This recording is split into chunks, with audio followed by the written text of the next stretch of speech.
Hi everyone, welcome to Brunchwork. We've been hosting today's top business leaders and innovators for the past 6 years, and today is no exception. Before I begin, I want to set a few rules for the road. We'll chat with Bernard for about 45 minutes, and we want this to be an interactive experience. So if you can, or if you feel comfortable, you can, keep your cameras on. If not, that's okay. And ask your questions in the chat box, please. And if you hear something interesting, make sure to share it on social or in your business. So without further ado, let's welcome Spark Labs Group co-founder and partner, Bernard Moon. Hi, Ariel. Thanks for having me. Yeah, thank you so much for being here. Really appreciate it. So for those of us who are less familiar with Spark Labs, can you give us a brief overview of your background and that led you to this point, and sort of your day-to-day as far as when you're operating at Spark Labs? Yeah, most of my career, I've been an entrepreneur, gone through 4 startups, co-founded them, stints in finance. I worked at a family office for a few years, worked at a boutique investment bank out of Hong Kong. And then we launched Spark Labs a little over 8 years ago. Actually, it might be closer to 9, but anyways, we launched in 2013, end of 2013. Since then, we've invested now in over 350 startups across 6 continents.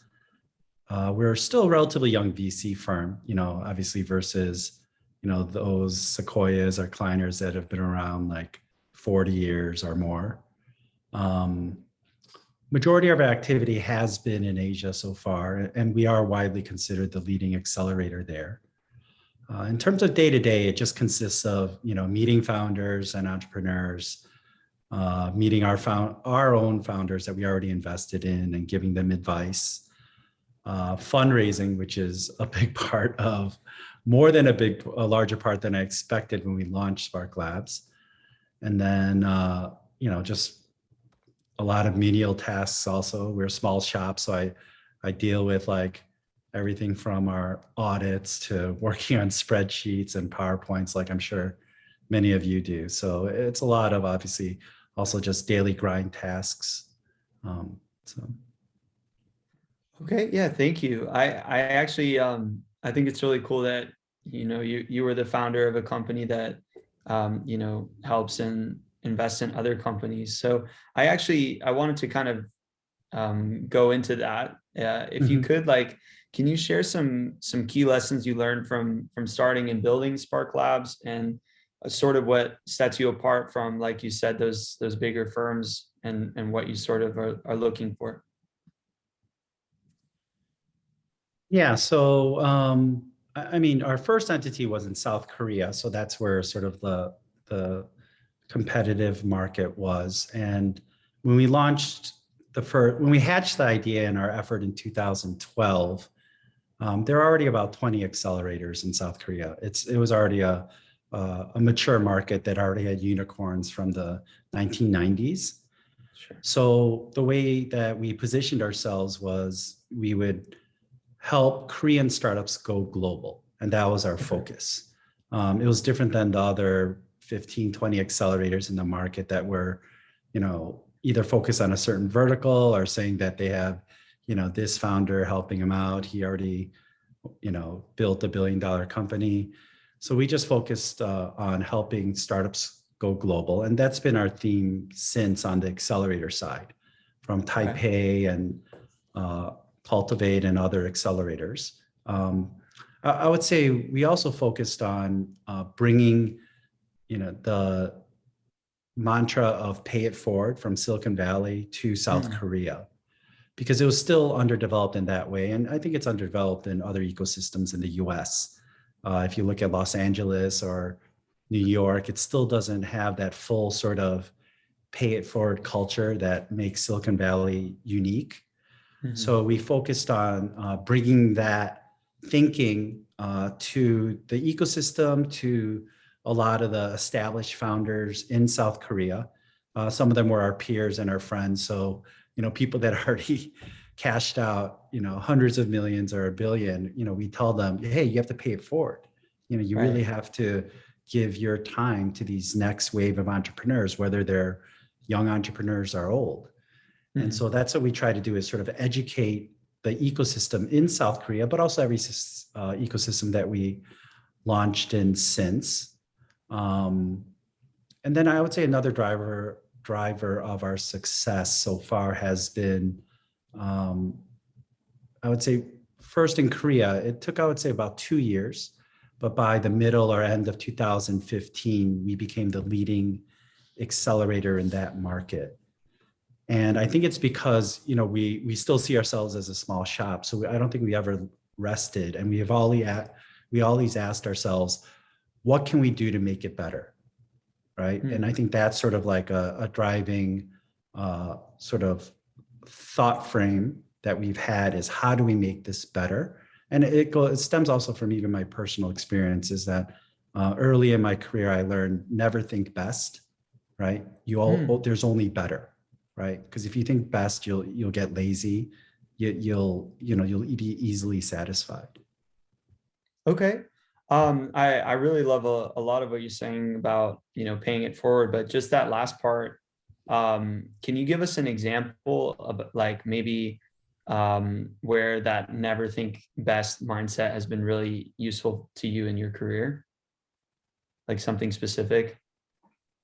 Well, I would say it's even like when we launched Spark Labs, like when we became the clear accelerator, the leader in South Korea 2015, we always thought, you know, how can we make it better for the founders? We would have these demo days, and unlike, let's say, Y Combinator in the US, that for a while they would limit their in-person events before COVID to about 400 investors. What we did is we actually opened it up to the public, because the ecosystem still needed encouragement and energy and to build up the excitement. So we grew it, and we were never satisfied there. We grew it from 500 to 700 to 1,000. Now, right before COVID, it was the largest startup demo day in the world. 3,000 people would attend these half-day events twice a year. And then same thing, we took that model, we placed it in Taiwan. Taiwan also grew to like 1,000 people right before COVID. And then, we just continued not to be satisfied. So. I love that. That's a really good mindset for entrepreneurs and for founders. I want to go further, like as far as advice and thinking about, like, what would you tell new founders who are looking for a VC partnership, and what would be the best way for them to sort of stand out to someone like you, or to someone within the VC ecosystem? Pardon, I assume you're talking about fundraising. Fundraising, yeah. Exactly. So that wasn't clear.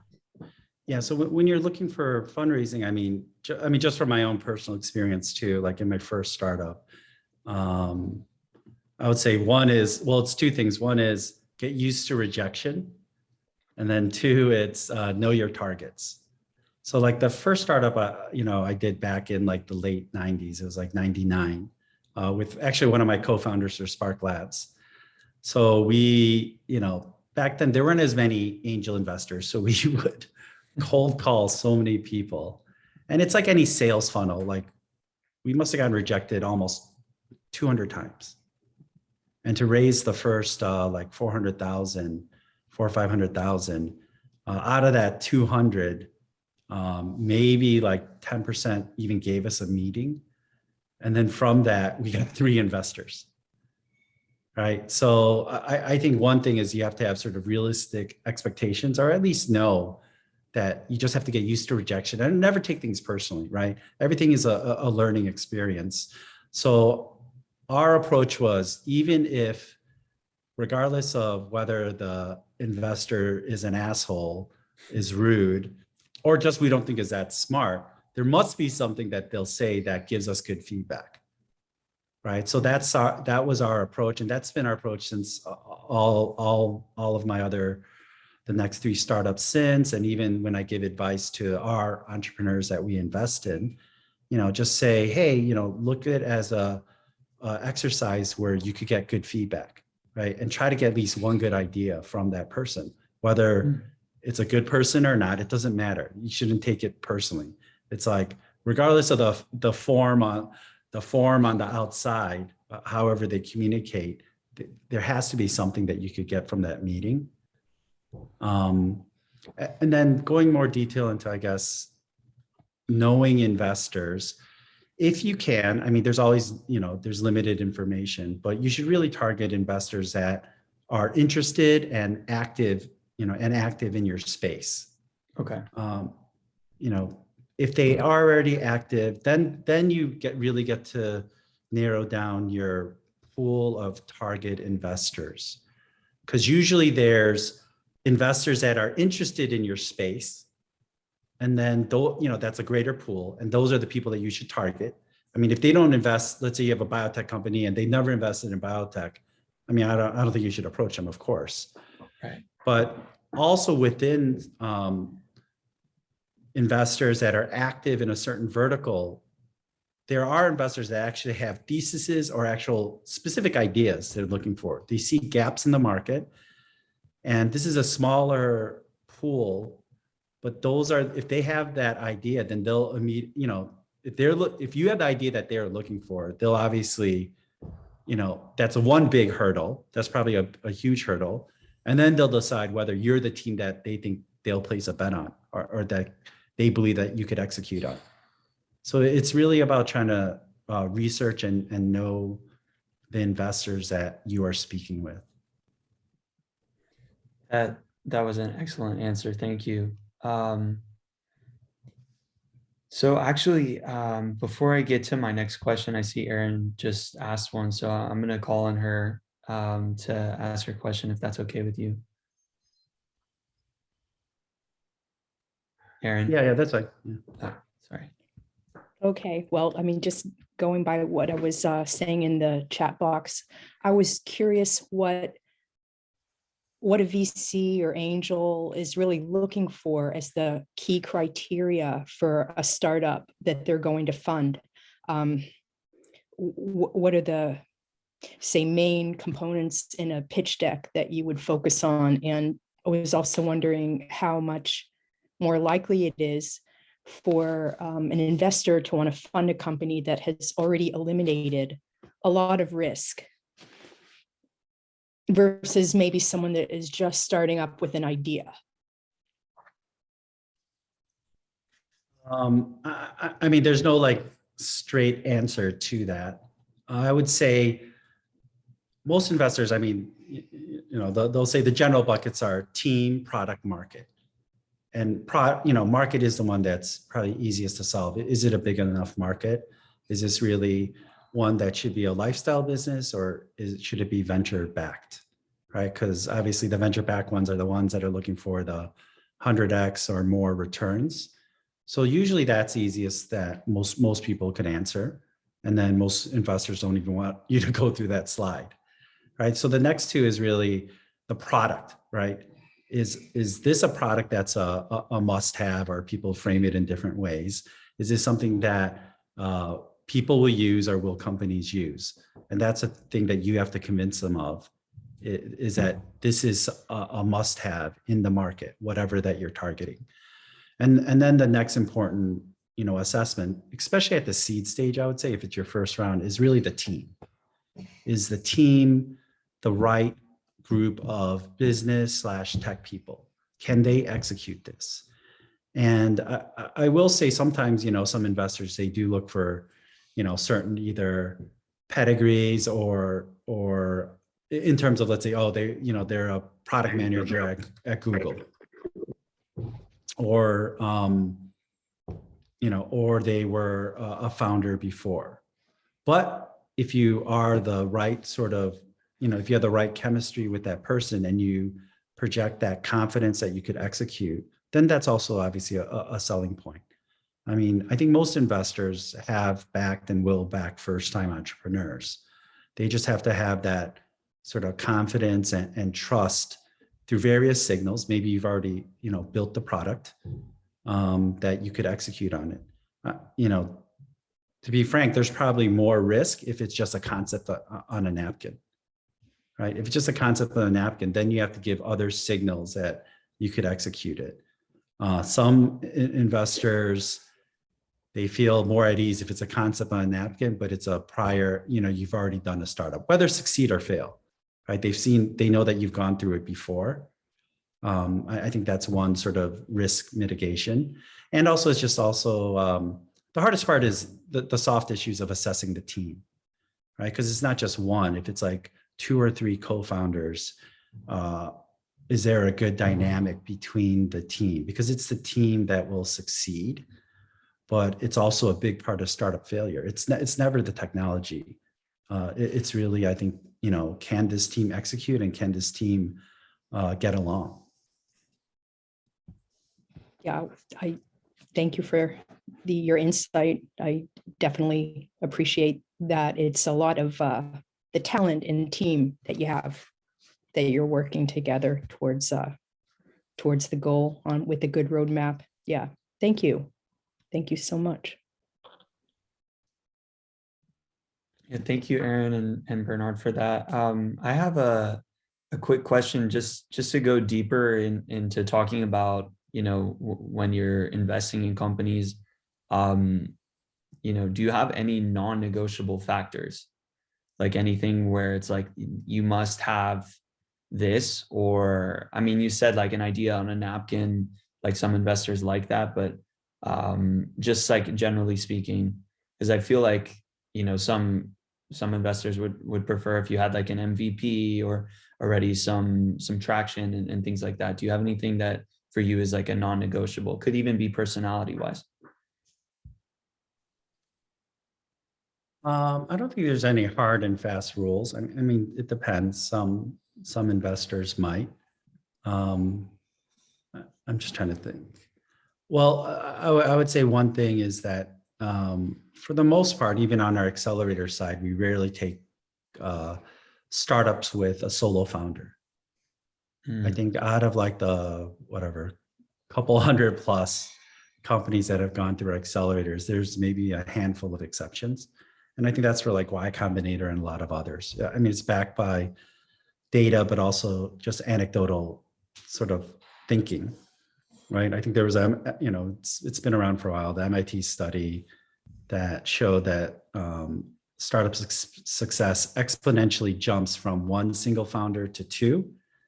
And then it's like slightly increases at 3, plateaus at 4. But also just anecdotally, I mean, you just don't want a situation, you're basically going into battle or war, whatever you want to call it, in doing a startup. There'll be lots of ups and downs and stress. And so building that startup is much easier with at least one equal partner, right? You want that one equal partner to bounce off ideas, right? You don't want to be a solo founder that's surrounded by yes people, because you don't get the best ideas then. It's like in any, like even a corporate setting, with like idea generation, you want equal voices and people to bounce off ideas, so it generates the best idea and for your company to move forward. So it's not just within the startup realm, but I think there's sort of practical frameworks that also are relevant to the startup world.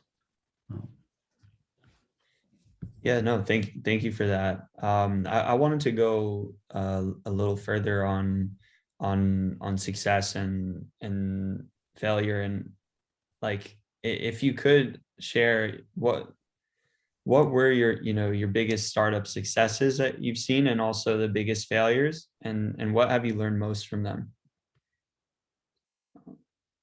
I mean, we haven't had many yet, and we're still 8 years in. Okay. So, I mean, there's a handful. We invested at the seed stage of a company called Wanted. It just went public in Korea about several years ago. So it was like a 2,500% return. So Okay. it was actually a really good return for us. That's a good success, I would say. Yeah, that's a good success. There's other companies that we've invested in that are more, they're unicorns right now, but they're still sort of paper gains. So we're just waiting on it. But we try to keep ourselves grounded. We say, oh, Dropbox didn't go public until 12 years after it went through YC. So we're like, oh, we're waiting a few more years. In terms of failures, I would say, I mean, my second startup, it was called Hey Anita. It was a voice portal. And I think what we really learned from is that it was during the crazy times of the 90s, late 90s, when it was even worse than today. And our seed round for back then was really large. It was like 7 million. And what we learned, and this is all again with my co-founder Jimmy of Spark Labs, we learned that there's both sides. There's what I call, you don't raise enough money, and it's called funding to fail. And sometimes you raise too much money, and that's when entrepreneurs could become undisciplined. So when we raised that $7 million seed back in like 2000, I think we thought it would sort of last forever. And we burned through it very quickly. And then we hired too quickly, thinking that it'll be there and then revenues would kick in sooner. But what happened was that was in 2000 that's when the market crashed. So the market crashed. End of 2000, we were facing near bankruptcy, and luckily we raised additional capital of 7 million, and that actually took us to profitability. But it was very much on the brink for like a month that we're going to go bankrupt. So I think we learned from that there's both sides of the coin. There's, like I said, funding to fail, which is not talked about that much, but it's not always about raising capital, because sometimes you raise too much, you become undisciplined, and that's what I learned personally. Other things, just more on the investment side, we learned, like going back to the soft issues early in Spark Labs, in about like 2014, we're looking at a company and all of us were enamored by the tech, right? And we thought that this technology was awesome. We're going to back it. And then we later realized it doesn't matter about the tech, because the leadership was very indecisive. It was very wishy-washy. It kept changing the strategy. It burned through their money also in a bad way, because they couldn't make decisions. They kept pivoting. And so that's when we also learned is like, it's not technology. It really is the people and the leadership too. That's really helpful. Thank you. You mentioned like about being overfunded in a seed round. I wanted to get into that, but also as far as, because a lot of startups fail, we know that. And do you ever have an amount of time that you're willing to, because you said, it took Dropbox 12 years. Do you ever have a given timeline, or you just kind of take it on a company by company basis in terms of whether you decide that it's time to move on from something or an idea or a company that, sorry, that was all over the place, but. No, that's fine. Well, usually we're like seed investors, and then so we have a small stake. I mean, obviously it's a stake that grows, but still, we don't have any strong influence on the company. I mean, we could try to help the company along if we think that maybe it's a better option for them to sell at year 6, year 7, than still try to, maybe possibly go public in like a few more years. But it's not just that. I'm sure they'll have talks with like various investors, and the founders will get their own opinion. But we're never at that, not never, but we're rarely at that. We're rarely have a seat at the table where could exert legal influence.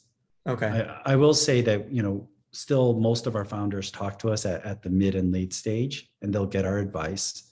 And we give it to them in terms of what they should do for each financing round. And if there's an exit opportunity, whether they should take it or not. So those are things that we could discuss with them. But yeah, there's no I don't think, at least for us, there's no strong urgency, for us to, push our companies to an exit or anything like that. So. Okay. Yeah, that's great to know. Um, in terms of new companies that you're working on or working with, do you have any industry that you're most excited about, and if so, why? Or is it Uh, more, I don't know. y- yeah, I mean, I'm probably the wrong partner at Spark Labs to ask because Sure. I don't get easily excited either way. Okay. Okay. Okay. Up or down. I mean, some of my partners, they have like yearly themes or every couple of years they'll focus on certain sectors and they'll be like, oh, this is going to be the hot space, like food tech, or it'll be AI in healthcare. Me, I would say, I do obviously follow general trends and have certain theses, but it could be off by a year or two, anyways. Uh, well, what I could talk about it since you asked the question. One area right now that we are looking at is NFTs. Okay. So we've been involved in crypto. It's not core, but we've been involved in crypto and I guess what they call Web3 since 2014. Hmm. So we backed a company called Genies at their seed round in 2014. They're the ones that do NFTs for all of Warner and Universal Music's artists. They launched the second marketplace with Dapper Labs after the NBA. The NBA Top Shot. Yeah, so the second one is actually a Genies marketplace. So that's the one Dapper's doing with them. We backed Dharma in 2017 at the seed, and they just got acquired by OpenSea, which is the leader in the whole NFT space. And the CEO just became CTO of OpenSea. And other, we backed the leading blockchain, enterprise blockchain company in South Korea in 2015. We backed the leading Bitcoin remittance company in South Korea, and also in 2015, we're the first checks. We backed a FX cryptocurrency exchange in Sweden in 2014. So, anyways, we've been active in the space, Sure. specifically in NFTs. So we believe it's here to stay. Partly because of our investment in Genies and these other players, where we saw a mind shift a couple years ago, and especially talking with Akash, the CEO of Genies, that teens versus even 20 somethings now, they actually value digital assets more than physical assets. And so, we joke around, but it's truthful joking around, is that the first wave of NFTs, like 50% is money laundering, right? And another third of it is what I call like crypto circle jerk, like crypto insiders just enriching themselves or their platforms. But that smaller percentage, we do think it's here to stay, because you mentioned NBA Top Shots. If you look at how they launched focus on credit card transactions. So that means that they're actually targeting the non-crypto group. It's not just a bunch of whales trying to show off or anything like that. So we think it's here for the long term. It just has to go through this, first wave of scams and money laundering or whatnot. And I think there'll be this mind shift in the next generation where they do value digital goods. So that's a space that we're looking at. No, I think that's so true about the younger generation. I mean, sort of because they grew up in such a digital environment, and so having those digital collectibles versus maybe when I was growing up, it was more about Star Wars toys or things that you could collect, and so I think that's definitely trending in the right direction. There is a lot going on in terms of like you mentioned, money laundering and things like that. Yeah. But I agree with you that it is an exciting space and something that will grow. Yeah. So you were talking about how you invested in, just within that specific example, a company in Sweden and then the companies all over. So how do you, as Spark Labs and sort of, at a top level, approach setting your strategy for different regions? I know that your main focus is in Asia, but you have invested in startups on on six continents, not all six, but on six continents. So how do you approach like kind of from a top level setting that strategy? Yeah, I mean, it starts with our network. I mean, we're lucky that a lot of the core six co-founders of Spark Labs, I would say we all have very strong networks in at least two continents of the world. But after that, I would say we also do our own internal study of startup ecosystems throughout the world. So we do it by city, from throughout the US to Asia to Europe. And we sort of grade each ecosystem in terms of their talent, like engineering talent, UI, UX talent, management talent.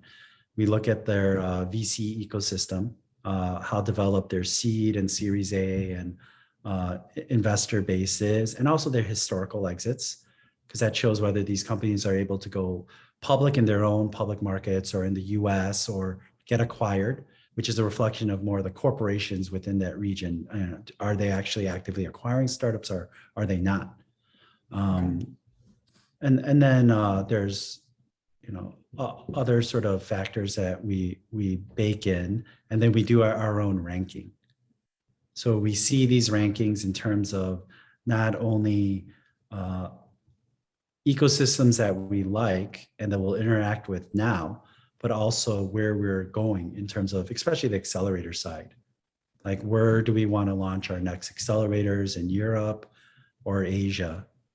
It could be places like Paris, it could be Jakarta in Indonesia, it could be Tokyo, where we're not there yet. And then, also even other European cities that we've looked at in the past, like Stockholm, Berlin.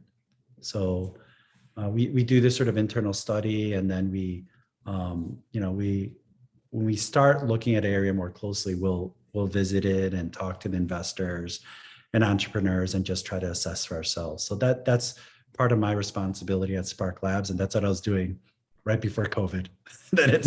And then it stopped. So. Yeah, that's really good. Thank you for sharing that. Do you have a region that you're focusing on currently, in terms of like building a new accelerator? Yeah, I think we like Europe and certain cities in there. So we're Sure. We definitely have a position of strength and reputation in Asia, and we have been fairly active in the US, a fair amount of startups there. So now we're looking at Europe. So hopefully that'll pick up as things open up more. Okay. Yeah, thank you for that. I just have one sort of last question before we enter our fire round. So if anyone in the audience has more questions, please type them into the chat and I'll call on you. But I wanted to shift gears here a little bit. And my main question was, are you currently hiring on your team? And if so, what do you look for in prospective candidates? Unfortunately, we're not currently hiring right now. Okay, sure. But I mean, typically, let's say if it's on the accelerator side, if we're launching a new accelerator, we look for someone that is a founder within that ecosystem and has a good reputation. I would say is generally sort of like a nice person.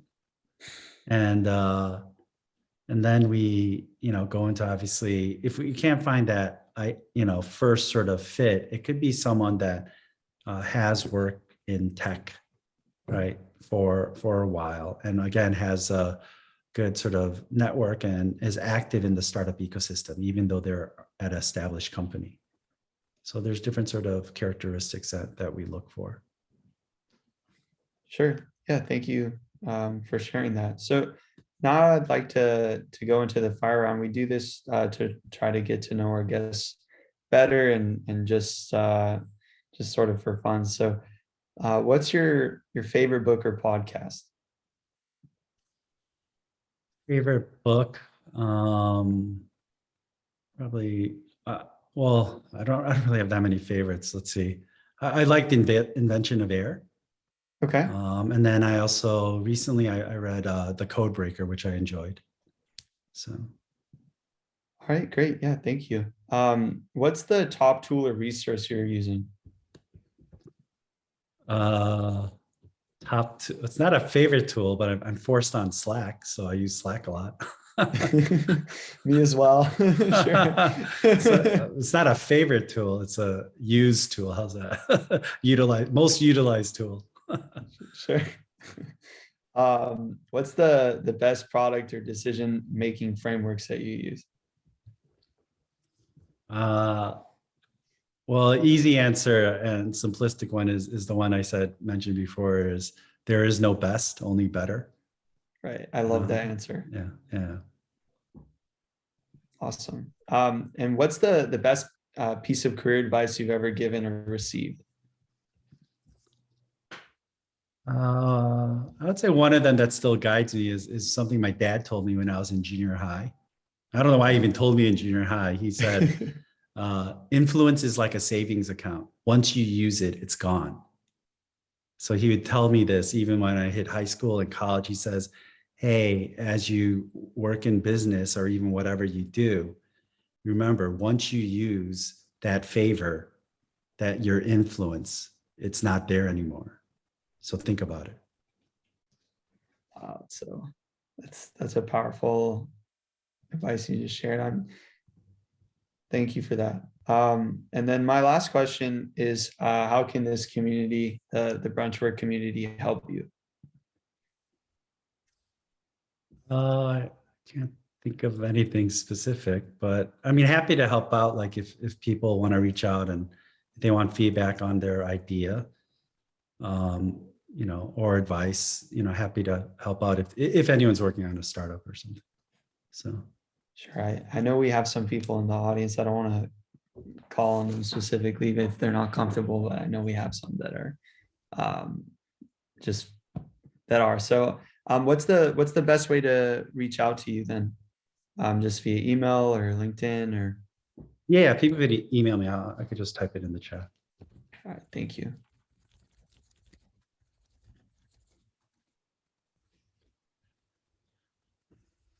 All right, awesome. That's my last question. So thank you so much for being here. This was a really helpful session. I really like the way that you were thinking through things, and you brought up some interesting points, especially I'm thinking like about overfunding and what to look for and things like that. So it's been a really helpful session. Thank you so much for taking the time today. Great. Thank you for having me. Definitely enjoyed it. So. Good. I'm glad.